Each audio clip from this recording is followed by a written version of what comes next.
ഇതിലൊന്നും ഒരു ചേഞ്ച് വരുത്തുന്ന നമ്മളിപ്പോൾ ഈ രക്തദാനം, ലഹരിക്കെതിരെ ഇന്നത്തെ പ്രോഗ്രാം ലഹരിക്കെതിരെ ഇത് നമ്മൾ കാസർഗോഡ് തുടങ്ങിയിട്ട് തിരുവനന്തപുരത്ത് അവസാനിക്കുന്ന ഒരു 15 ദിവസത്തെ പരിപാടിയാണ്. കാസർഗോഡത്തെ 3 ദിവസം കഴിഞ്ഞു. കാസർഗോഡ് ന്യൂസ് പേപ്പറിൽ വന്നിട്ടുണ്ടായിരുന്നു. ഇപ്പോൾ കാസർഗോഡും കണ്ണൂരും കോഴിക്കോടും കഴിഞ്ഞു. ഇനിയിപ്പോൾ ഇന്ന് മലപ്പുറം, നാളെ പാലക്കാട്. നമ്മൾ ഇതിനെ പറ്റിയിട്ട് ഒരു പ്രതിജ്ഞ ചൊല്ലൽ ലഹരി വിരുദ്ധ സന്ദേശം.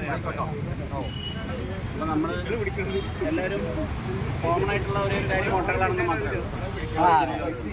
18-ാം തീയതി നമ്മളുടെ ഫൈനൽ തിരുവനന്തപുരത്ത് വെച്ചൊരു വലിയ പ്രോഗ്രാമാണ്. 4-ാം തീയതി തുടങ്ങി.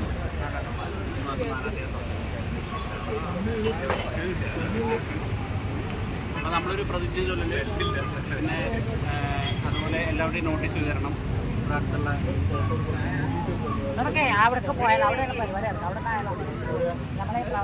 അവിടെ